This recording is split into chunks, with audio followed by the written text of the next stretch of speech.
कहानी की शुरुआत होती है साल 2005 में। हम डेविड को देखते हैं, एक 22 साल का लड़का जो मायामी में रहता है और साथ साथ एक मसाज कंपनी के लिए काम करता है। लेकिन डेविड अब बुढ़े अमीर लोगों को छूकर पैसे कमाने से बोर होने लग गया था। डेविड ने अपनी पढ़ाई कॉलेज के एक सेमेस्टर के बाद ही छोड़ दी थी, जिसके बाद उसका अपने माँ बाप के साथ झगड़ा हो गया। इससे पहले भी डेविड अलग अलग 6 नौकरियों से निकाला जा चुका था और कुछ नौकरियां उसने अपनी मर्जी से भी छोड़ दी थी, इसीलिए उसके पास अब ज्यादा ऑप्शन भी नहीं बचे थे। डेविड ने अपनी पूरी जिंदगी की जमा पूंजी से कुछ चद्दरें खरीदी और उन्हें ओल्ड एज होम्स के अंदर बेचने चला गया। लेकिन वहाँ भी बात नहीं बनी, क्योंकि ओल्ड एज होम के मालिक को असल में बुजुर्गों को आराम देने में कोई दिलचस्पी थी ही नहीं। एक शाम वो किसी पार्टी के दौरान अपने स्कूल के सबसे अच्छे दोस्त एफ्रियम से मिला। सालों से उसकी एफ्रियम से बात तक नहीं हुई थी। एफ्रियम एलए में अपने चाचा के साथ रहता था और हथियारों का बिजनेस करता था, लेकिन फिर उसके चाचा ने उसके कुछ पैसे मार लिए। इसलिए एफ्रियम ने अपने चाचा का घर छोड़ दिया और मायामी आकर खुद का बिजनेस शुरू करने का फैसला किया,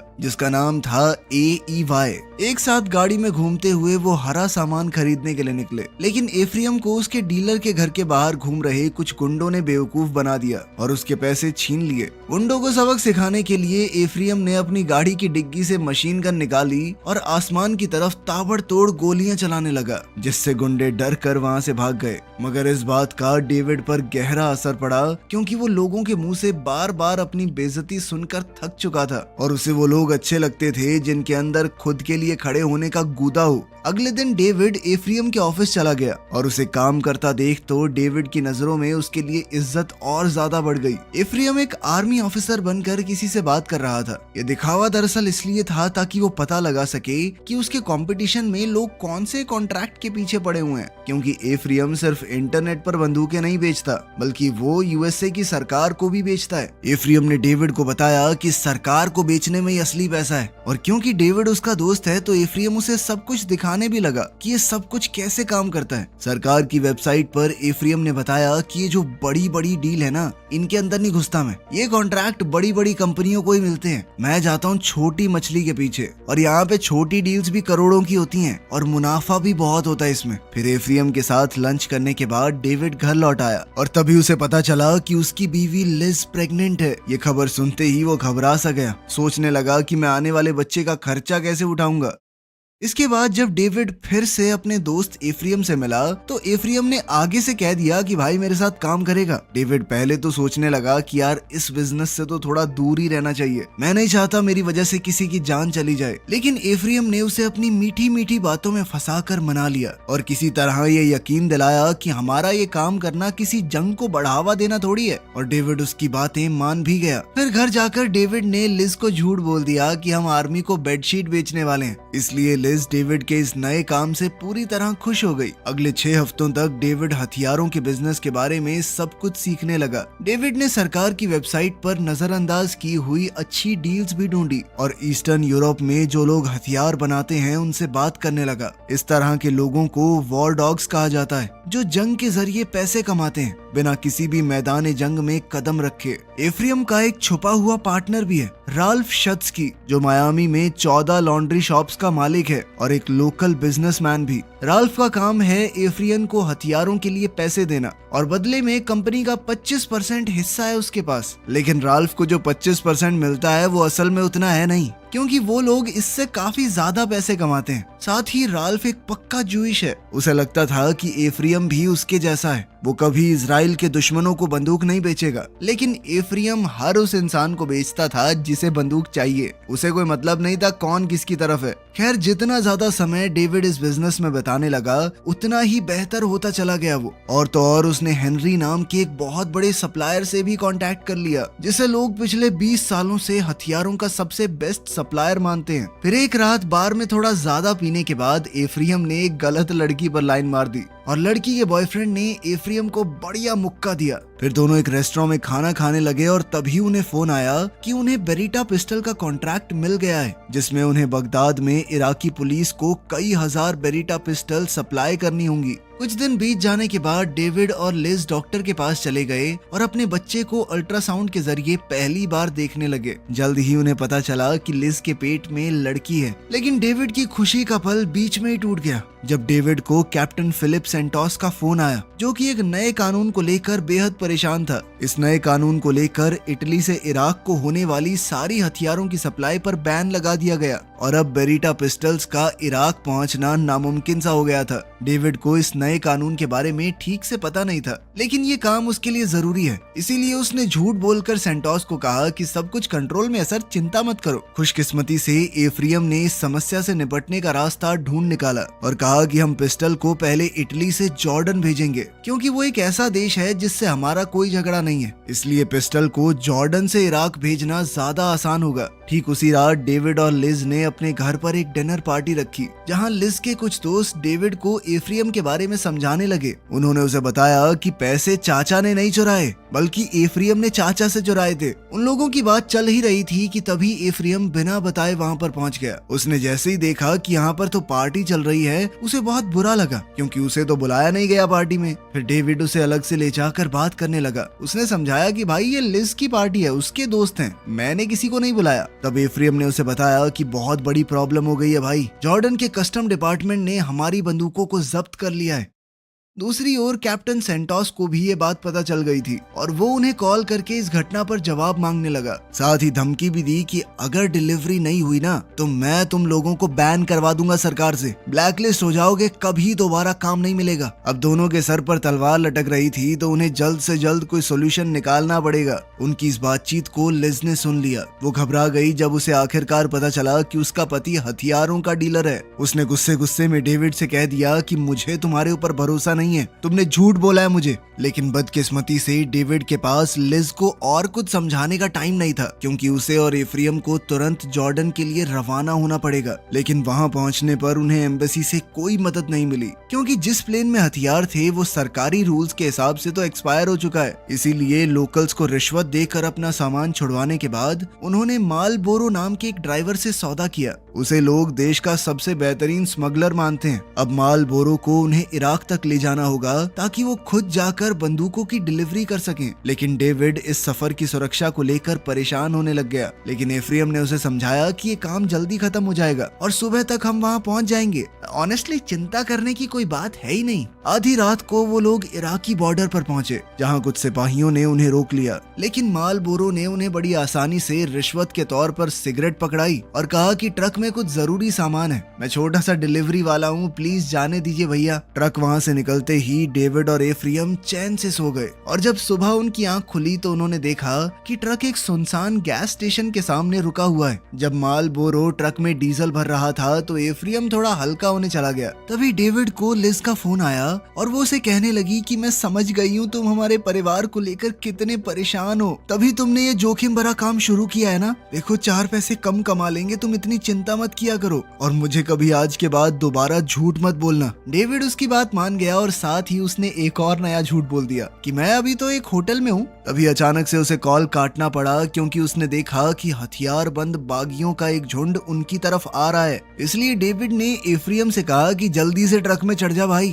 उसने ट्रक को जल्दी से स्टार्ट किया, लेकिन डीजल कम होने की वजह से ट्रक ज्यादा दूर नहीं जा पाएगा। उनके पास मालबोरो के लिए रुकने का वक्त भी नहीं था, इसीलिए उन्होंने कहा कि दौड़ते हुए जल्दी से आजा। जैसे तैसे मालबोरो भी ट्रक में चढ़ गया और उसने गैस को दोबारा ट्रक में भर दिया। तभी बागियों ने उन पर गोलियां चलाना शुरू कर दिया और एक पल के लिए तीनों को लगा कि आज तो नहीं बच पाएंगे। लेकिन खुशकिस्मती से अमेरिकन आर्मी के अचानक आने की वजह से वो लोग बच गए। फिर आखिरकार वो बिना किसी और दिक्कत के मिलिट्री बेस तक पहुंच ही गए और कैप्टन सेंटोस उन्हें देखकर बहुत खुश हुआ, क्योंकि यहाँ तक पहुंच पाना ऐसा था कि कोई मौत का सफर तय करके आया हो। लेकिन वो लोग यहाँ पर सही सलामत पहुंच गए। फिर सामान के साथ कुछ सेल्फीज लेने के बाद उन्हें पेमेंट मिल गई और फिर कुछ सिपाहियों ने सुरक्षा के साथ उन्हें एयरपोर्ट तक पहुंचा दिया ताकि वो सही सलामत बगदाद से निकल पाए। इस डील ने उन्हें बहुत सारा पैसा तो कमा कर दिया ही, लेकिन साथ साथ उनकी कंपनी का नाम भी मशहूर हो गया। इसीलिए अब उनकी कंपनी और तेजी से आगे बढ़ने लगी।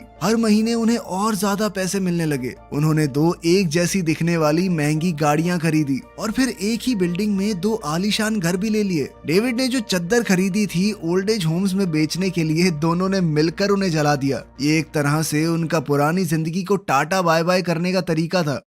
रैल्फ अपने हिस्से का बढ़ा हुआ पैसा देखकर इतना खुश हुआ कि उसने अपनी इन्वेस्टमेंट की रकम और ज्यादा बढ़ा दी, जिस वजह से उन्हें कंपनी को और बड़ा करने का मौका मिल गया। अब उन्होंने बहुत सारे लोगों को काम पर रख लिया जो नई नई डील्स ढूंढेंगे। इसी बहाने डेविड को अपनी छोटी बच्ची के साथ और ज्यादा वक्त बिताने का मौका मिल जाता। हालांकि दिन ब दिन मिलती तरक्की ने एफ्रियम के शरीर और दिमाग पर बुरा असर डालना शुरू कर दिया। फिर एक रात डेविड को पता चला कि आर्मी ने एक नई डील पोस्ट की है जो कि बाद में अफगान डील के नाम से मशहूर हो गई। एक बहुत ही बड़ा ऑर्डर जिसमें पागल कर देने वाले आंकड़े शामिल थे, जैसे 10 करोड़ AK-47 की गोलियां, 20 लाख बंदूकें वगैरह वगैरह। ये डील उनके लिए एक जबरदस्त मौका हो सकता था, इसीलिए उन्होंने नेवाडा जाने का फैसला किया। वहाँ पर एक तरह से हथियारों का एक्सपो लगता है। लोग अपने नए नए तरीकों से बनाए हुए हथियारों को दिखाने आते हैं वहाँ पर। लेकिन बदकिस्मती से उनका ये प्लान फेल हो गया। उन्होंने हिसाब लगाया कि चाहे वो जितनी मर्जी बड़ी डील क्यों ना कर ले, फिर भी वो इतनी क्वांटिटी को संभाल नहीं पाएंगे, क्योंकि उनकी कंपनी छोटी है। वो दुनिया भर के इतने सारे अलग अलग हथियार बनाने वालों से कैसे कॉन्ट्रैक्ट कर पाएंगे। बाद में जब डेविड एक कसीनो में पत्ते खेल कर अपनी हार का दुख भुलाने की कोशिश कर रहा था,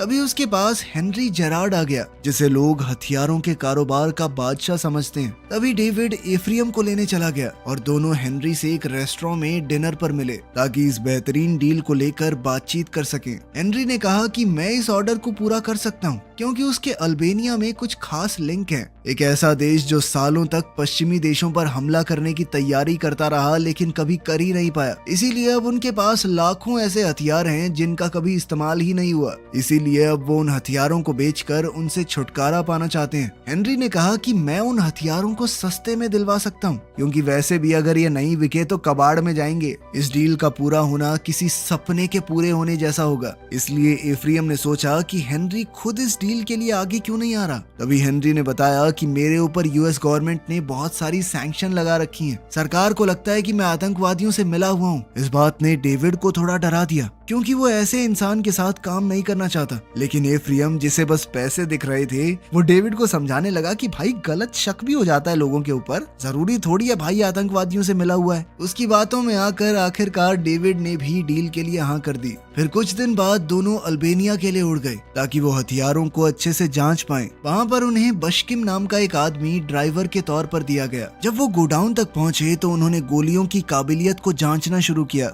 इतनी पुरानी होने के बावजूद भी गोलियां अच्छे से अपना असर दिखा रही थी। इसीलिए वो दोनों मायामी उड़कर आ गए और उन्होंने गोलियां खरीदने के लिए वेबसाइट पर बोली लगा दी। जवाब आते आते 5 महीने लग गए, लेकिन खुशकिस्मती से उन्हें डील मिल गई। लेकिन इतने बड़े काम को शुरू करने से पहले कंपनी को सरकार अच्छे से जांचती परखती है। इसीलिए डेविड और एफ्रियम ने कंपनी का आज तक का पेपर वर्क और हिसाब किताब, जो उन्होंने कभी किया ही नहीं था, सब कुछ झूठे तरीके से तैयार करवाना शुरू किया। 2 हफ्तों बाद वो रॉक आइलैंड चले गए ताकि US मिलिट्री के उन ऑफिसर्स से मिल पाएं जिनकी निगरानी में आर्मी के सारे सामान की खरीद होती है। लेकिन दोनों इतने घबराए हुए थे कि बिल्डिंग में घुसने से पहले ही हरी घास फूंक कर गए ताकि खुद को शांत रख पाएं। लेकिन मीटिंग बढ़िया हो गई। उनके तैयार किए हुए नकली कागजों को भी हरी झंडी मिल गई। लेकिन एफ्रियम फिर भी गुस्से से भर गया, क्योंकि उसे पता चला था कि उन्हें इस डील के लिए इसलिए चुना गया क्योंकि उन्होंने बाकियों के मुकाबले बहुत कम दाम लगाया है। मतलब कि वो लोग $5 करोड़ और मांग सकते थे। जब डेविड ने घर लौटकर लिज को बताया कि मैं 1 महीने के लिए अल्बेनिया जा रहा हूँ, तो लिज ने उसकी उम्मीद से बेहतर जवाब दिया, क्योंकि वो खुद भी उनकी बेटी के साथ अपनी माँ के घर जाने वाली थी। डेविड ने कहा कि मम्मी के पास क्यों जा रही हो? इस पर लिज ने डेविड को उसकी इराक वाली तस्वीरें दिखाई। लिज बहुत ज्यादा गुस्से में थी क्योंकि डेविड ने उसे झूठ बोला था। उसे शांत करने की कोशिश में डेविड कसम खाने लगा कि ये आखिरी बार है, इसके बाद कभी झूठ नहीं बोलूंगा। लेकिन इस पर लिज ने उसे बताया कि मुझे एक और चीज के बारे में पता लग चुका है। मुझे कुछ पैसे के बंडल मिले थे जो तुमने सिंक के नीचे छुपा कर रखे थे बिना मुझे बताए। अब पानी लिज के सर से ऊपर जा चुका था। डेविड ने झूठ बोलने की सारी हदें पार कर दी थी उसके हिसाब से। इसीलिए अब लिज उनकी बेटी को लेकर वहाँ से चली गई। अल्बेनिया जाने से पहले एफ्रियम ने डेविड को कंपनी के लिए इतना कुछ कुर्बान करने के लिए शुक्रिया कहा और उसके बदले में उसे एक सोने का ग्रेनेड बॉम्ब दिया। तभी डेविड ने उसे पार्टनरशिप एग्रीमेंट दिखाया जिसे डेविड ने खुद लिखा था ताकि दोनों उस पर साइन कर सकें और सब कुछ दोनों के हाथों में रहे। साइन होने के बाद डेविड ने एग्रीमेंट को टेबल के अंदर रख दिया। हालांकि एफ्रेम ज्यादा खुश नहीं लग रहा था। अल्बेनिया पहुंचने पर डेविड को फिर से बाशकिम मिला उनके ड्राइवर के तौर पर। वो लिज को बार बार फोन करने की कोशिश करता रहा, लेकिन लिज उसके फोन का जवाब नहीं दे रही थी। जब सामान को ट्रक में लोड करके ले जाने की तैयारी हो रही थी, उसी वक्त डेविड को पता चला कि उनके साथ धोखा हुआ है। ये सारी गोलियां तो असल में चाइनीज हैं और यूएस की सरकार ने इन गोलियों पर बैन लगा रखा है। इस मसले के बारे में एफ्रेम को बताने के बाद दोनों ने सीधा हेनरी को फोन किया, लेकिन हेनरी कहने लगा कि अब तो ये तुम्हारी सिरदर्दी है भाई, तुम्हें खरीदने से पहले सारी गोलियां चेक करनी चाहिए थी। अब डेविड अल्बेनिया में बुरी तरह फंस गया था। अब वो ईस्टर्न यूरोप के अलग अलग डीलर्स को ढूंढने की कोशिश करने लगा। कुछ दिन बाद एफ्रेम उनके होटल में पहुंचा और कहने लगा कि मेरे पास एक आइडिया है, हम गोलियों को दोबारा पैक करेंगे लेकिन किसी और डब्बे के अंदर। यूएस की सरकार को कभी पता नहीं चलेगा कि ये गोलियां कौन से देश की हैं और फायर बोर्ड से बने डब्बों का इस्तेमाल करके हम काफी पैसे बचा सकते हैं। ये गैर कानूनी तो होगा, लेकिन इस डील में इतने ज्यादा पैसे हैं कि हम इसे छोड़ नहीं सकते। इसके बाद बाशकिम ने उन्हें अपने एक दोस्त से मिलवाया जिसका नाम है एनवर, जो कि एक पैकेजिंग कंपनी का मालिक भी है। उन्होंने एनवर को चाइनीज प्रॉब्लम के बारे में नहीं बताया, सिर्फ ये कहा कि वो अपने सामान का वेट कम करना चाहते हैं। एनवर ने इस काम के लिए $1,00,000 मांग लिए, जो उनके लिए डील बचाने और एक्स्ट्रा पैसे कमाने के सामने एक बहुत छोटी रकम थी। फिर 8 दिसंबर 2007 को उन्होंने अफगानिस्तान में आर्मी को पहले 50 लाख गोलियां बिना किसी दिक्कत के पहुंचा दी। कुछ दिनों बाद क्रिसमस के दिन लिज ने डेविड को वीडियो कॉल पर अपनी बच्ची को देखने दिया, लेकिन ये उसके साथ होने वाली आखिरी अच्छी चीज बन गई, क्योंकि अब उनकी जिंदगी में जबरदस्त ट्विस्ट आने वाला था। उसी रात एफ्रेम ने यूएस ऑफिशियल्स को कॉल करके बताया कि हेनरी ने गोलियों को 4 गुना ज्यादा दाम पर आगे बेचा है और अब मैं उसे इस डील से बाहर करना चाहता हूँ, क्योंकि उसका इरादा हमें चूना लगाने का था। डेविड तुरंत उसे रोकने की कोशिश करने लगा, क्योंकि हेनरी ऐसा आदमी नहीं है जिससे पंगा लिया जाए। डेविड ने सोचा कि वैसे भी हम बहुत ज्यादा पैसे कमा रहे हैं, इसलिए एफ्रेम पूरे ऑपरेशन को खतरे में डाल रहा है। डेविड ने कहा कि मैं अल्बेनिया में पूरे परिवार से दूर रहकर मेहनत कर रहा हूँ यहाँ पे,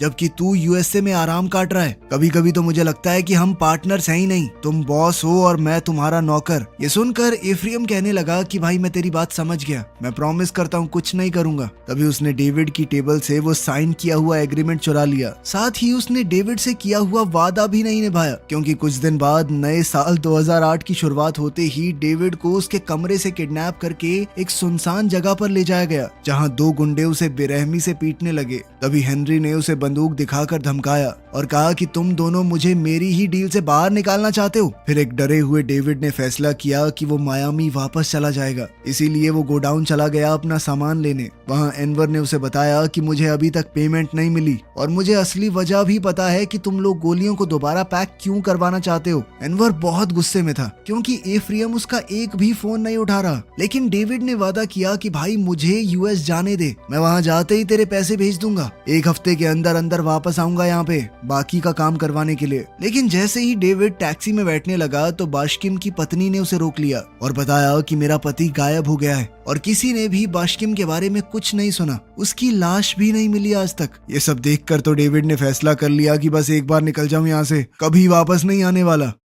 मायामी पहुंचते ही वो सबसे पहले लिज से मिला और उसके सामने कंपनी के लिए किए हुए हर गैर कानूनी काम को कबूल किया। और जब डेविड ने कहा कि मैं हथियारों का काम छोड़ दूंगा, फिर से मसाज वाला बन जाऊंगा, तो लिज ने उसे अपना लिया। इसके बाद डेविड एफ्रेम से मिलने गया ये बताने के लिए कि मैं इस काम को छोड़ने का फैसला कर चुका हूँ। एफ्रेम को लगा मानो डेविड उसे धोखा दे रहा है और उसने पैसे देने से मना कर दिया। फिर डेविड ने उसे धमकी दी कि अगर 2 हफ्तों में पैसे नहीं मिले मेरे, तो मैं वकील को तुम्हारे पास भेज दूंगा। लेकिन एफ्रेम को इस बात से जरा भी फर्क नहीं पड़ा, क्योंकि उसने साइन किए हुए एग्रीमेंट की इकलौती कॉपी जला दी थी। जब डेविड को ये बात पता चली तो उसने एफ्रेम के दिए हुए सोने के बॉम्ब को अपने और एफ्रेम के ऑफिस के बीच के शीशे पर दे मारा, जिससे काफी हंगामा हो गया और फिर डेविड वहाँ से चला गया। 3 महीने बाद डेविड फिर से अपनी मसाज थेरेपिस्ट वाली जिंदगी में लौट आया। एक दोपहर उसके पास रैल्फ आया, जिसने बताया कि एफ्रेम को जो कुछ भी हुआ उसका बेहद अफसोस है और वो सुलह करने के लिए तुमसे मिलने मिलना चाहता है।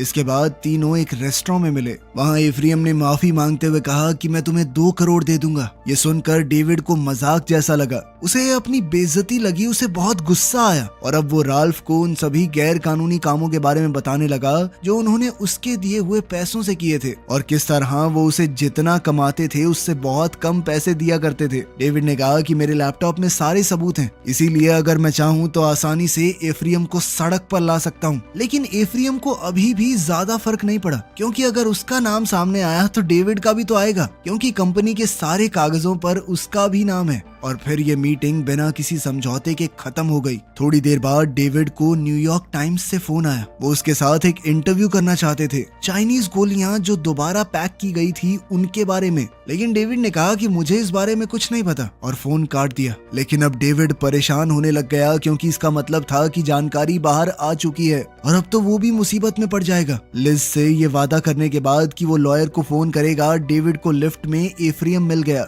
क्योंकि उसे भी तो फोन आया था। एफ्रियम अब दोबारा से स्कूल का वही पुराना दोस्त बन गया। वो डेविड को इमोशनल करने की कोशिश करने लगा, लेकिन डेविड ने उस पर भरोसा नहीं किया और उसे एक जोरदार मुक्का मारा, क्योंकि डेविड समझ गया था कि वो कभी सच्चे दोस्त थे ही नहीं। वो हमेशा से एफ्रियम के लिए सिर्फ एक जरिया था पैसे कमाने का। फिर लिफ्ट जैसे ही नीचे पहुंची, उसी समय दोनों को FBI के ऑफिसर्स ने घेर लिया। तुरंत ही दोनों को गिरफ्तार कर लिया गया। इतने सारे गैर कानूनी काम और सरकार से बोले गए झूठ के बावजूद भी जिस गलती ने उन्हें फंसाया था, वो गलती एनवर को पैसे ना देना थी। पैसे न मिलने की वजह से एनवर ने अमेरिका के डिफेंस क्वार्टर को फोन करके उनकी शिकायत कर दी थी। उसी वक्त FBI ने पूरी तरह इन्वेस्टिगेशन शुरू कर दी और उसी दौरान रैल्फ को भी कई दुकानों में से एक में पकड़ लिया गया। वो इतना डर गया कि बिना किसी झिझक के उसने FBI से समझौता कर लिया। रेस्टोरेंट वाली मीटिंग उसका ही प्लान था और उसने पूरी बातचीत रिकॉर्ड करने के लिए माइक्रोफोन पहना हुआ था। उस रिकॉर्डिंग में उनके सभी जुर्म कबूल हो गए। एफ्रियम के ऊपर 70 से ज्यादा गैर कानूनी जुर्म करने का केस चलाया गया। रिकॉर्डिंग के अंदर पता लग रहा था कि एफ्रियम ही असली मास्टरमाइंड है, इसीलिए उसे 4 साल की सजा सुनाई गई। जबकि डेविड ने अपने सारे जुर्म कबूल कर लिए थे, इसीलिए उसे 7 महीने हाउस अरेस्ट पर रखा गया। उन्हें बताया गया कि उनकी कंपनी 2022 तक कोई कॉन्ट्रैक्ट नहीं ले सकती। 7 महीने खुद को बंद रखने के बाद डेविड ने फिर से मसाज थेरेपिस्ट वाला काम शुरू कर दिया और वो हैरान हो गया जब उसका अगला क्लाइंट हेनरी निकला। वो थोड़ा डर रहा था, पर हेनरी ने उसे यकीन दिलाया कि मैं तुझे कुछ नहीं करूंगा, क्योंकि अगर मैं तुझे सच में मारना चाहता तो पहले ही मार देता। हेनरी ने अल्बेनिया में जो कुछ भी हुआ उसके लिए माफी मांगी, ये कहते हुए कि उसे गलत जानकारी मिली थी और इस बात के लिए उसने शुक्रिया अदा किया कि डेविड ने FBI की पूछताछ के दौरान उसका नाम नहीं दिया। डेविड के पास हेनरी के लिए भी कुछ सवाल थे। उसने पूछा कि क्या कसिनो टेबल पर हमारा मिलना सिर्फ एक इत्तेफाक था और बाशकिम के साथ क्या हुआ, लेकिन जवाब देने की बजाय हेनरी ने उसे पैसों से भरा हुआ एक सूटकेस लेने को कहा, लेकिन सिर्फ एक शर्त पर कि तुम दोबारा कोई सवाल नहीं पूछोगे। वीडियो पसंद आई तो लाइक कर देना, चैनल को सब्सक्राइब कर लेना। मिलते हैं अगली वीडियो में।